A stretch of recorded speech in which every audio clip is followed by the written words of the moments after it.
Speaking of the black hot, last week and the week before, I talked about how black people need to stay the hell out of them streets. No protesting for us. We need to mind our black ass business and stay out of them white folk business, because the crumbling of America that we're experiencing right now, this is white folk business. This is work that they should have been doing for generations, that they kept pushing on to the next generation, onto the next generation, onto the next generation, because they were too greedy to take care of their own freaking offspring, their own progeny, their own descendants. They didn't give a damn. They were willing to push that shit off onto them. That's one of the things I always say. When white people come up in my comments upset with me talking about race and talking about the state of racism in this country and white supremacy, aka white delusion, whenever they get upset, I always want to tell them, and I should tell them, I just don't be having time, but I always want to tell them, y'all, you're not mad at black folk. You're mad at your parents and your grandparents and your great, great, great, great grandparents, all the way down to the founding fathers. You're mad at them because they didn't care enough about you to do the work and clean up the mess that they created through the genocide of the indigenous people here, through the attempted enslavement of the indigenous people here, and the actual enslavement, human trafficking, labor trafficking, and sex trafficking of Africans to this country and to this hemisphere and all over the globe. You're not mad at us. You're mad at them because they haven't cleaned up that mess, and they didn't care to clean up that mess because they were willing to enjoy their white privilege at the expense of future generations. And guess who those future generations are? It's you, Buki.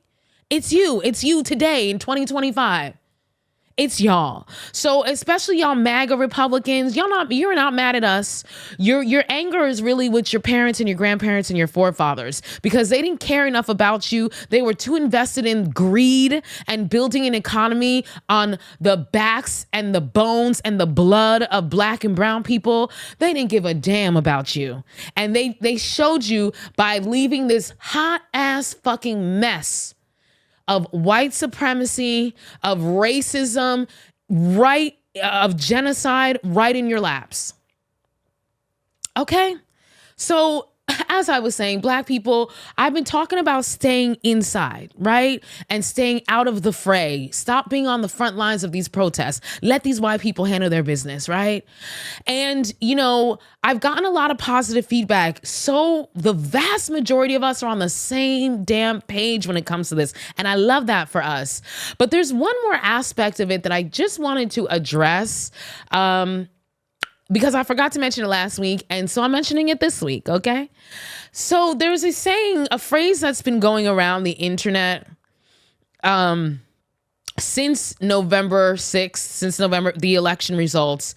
And the phrase has been for black people, to black people, especially the 92%, that what's going on with regard to Donald Trump being elected again, and what's going to happen with our economy and what's going to happen with our government, with, him coming in here and basically scorched earth everything, there's been a saying going around that black people, this is not our lesson to learn. This is not our lesson to learn. Okay? Because we already know the inevitable outcome of putting this man back into power with his scorched earth freaking man baby, I'm mad that I didn't get to be elected again in 2020 personality. Okay? So the fact of the matter is that, when he got elected, we were all like, what the fuck? And there was somebody who said this, I don't remember who, but they basically were like, you know what, black folk, this is just not our lesson to learn. We already know these folk, the people who voted for him and other folks, they have to learn their lesson. They got to learn their lesson.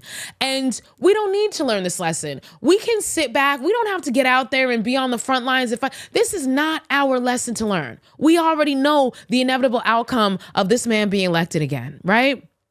And I thought that was just such a poignant statement, and so true. And it's been circulating on the internet. This is not our lesson to learn. But I do think black people, we do have a lesson to learn. with regard to what's going on right now, what's going on with the protests, what's going on with the election, election results, and, this new administration. While I don't think it's our lesson to learn that electing Donald Trump again is going to literally destroy the country, that's not our lesson. We do still have a lesson to learn, Black people, especially the 92%. This lesson is especially important for us, 92%. And I think our lesson to learn in this whole entire experience is for us to learn how to let people fail without jumping in to try to save them. I'm gonna give myself some snaps. Did you hear me? That is our lesson to learn in this whole entire experience, Black people, especially Black women, 92%. Especially us, but Black people in general, this is our lesson to learn.